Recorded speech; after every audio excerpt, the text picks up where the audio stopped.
Hello YouTubers, Dookie Dave.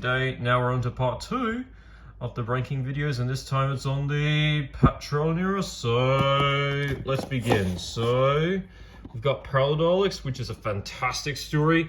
I love the animation reconstruction here, and I loved how they did the Daleks being CG/2D animation hybrids, and it's such a fantastic start to the Patron era in my opinion, and really good. And it's probably the only Doctor Who story where we ever see a Doctor encounter the Daleks in their D-Root story. So yeah.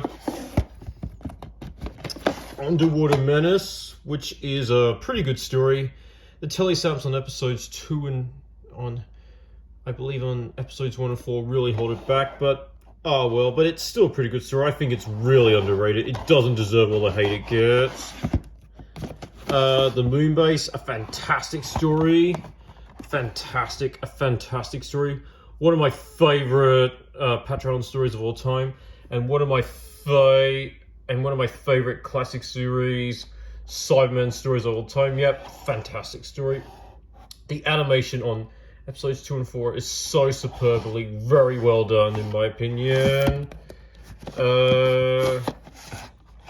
Macroterra, actually another really enjoyable story. I really enjoy this one. This is another fantastic story. The animation reconstruction done on this one is really superb in my opinion. Very well done. The macro is really terrifying. That's what I love about it. It's just a really dark, Under Siege type story. Faceless Ones, a great story in my opinion. Very enjoyable. Yeah, I did fall asleep at some parts, but oh well, it's still very enjoyable for what it is.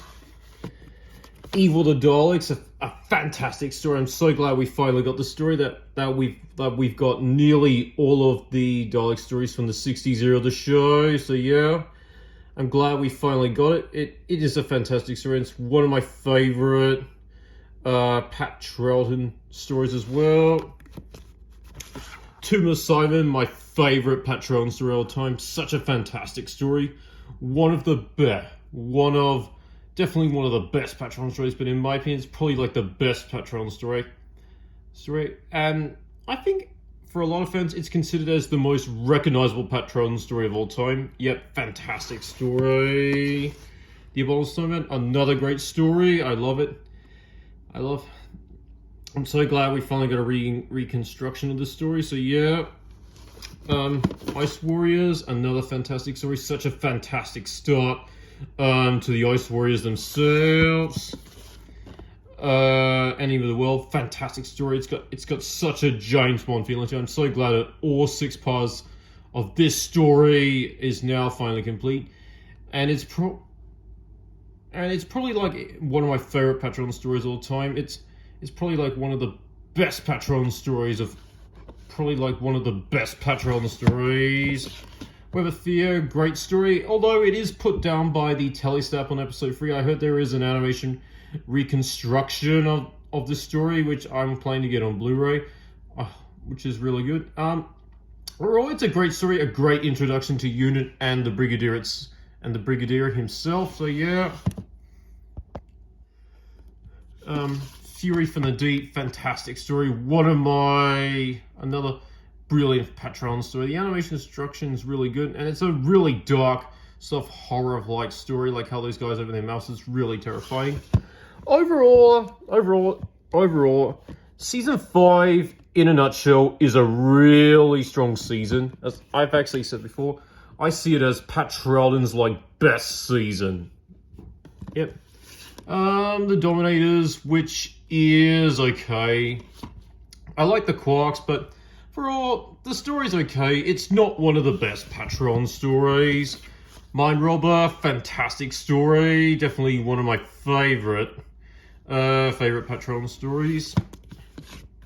The Invasion, great story. Although it is a bit too long.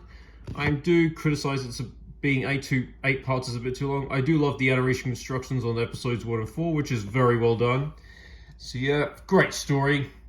And it actually does very well for a prior John Pertwee story. The Crotons, pretty good story. while it may not be one of the best Patron stories, it's still a pretty good story. See to Death, a great story. While it may not be good as the Ice Warriors, but it's still a really good story, and such a great debut to the Ice Lord himself. So yeah, great story. The War Games, fantastic story. Well, like the Invasion is, it's a bit too long, because it's like 10 parts long, but overall, it's a fantastic story and such a fantastic closure to the Patron era of the show.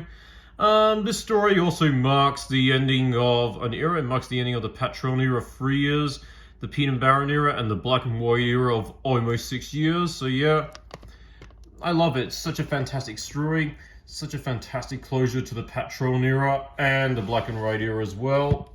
And then we go down like the Hot era. We have Lost in Time stories, like we've got the Space Pirates and all that stuff. Space Pirates is a shitty story. So overall, I'm glad I did this. The Patron era is very enjoyable. So later now, and bye now for now. I'll see you next time for the John Pertwee era of the show. Later now, bye. This is Juki Day, signing off. Bye.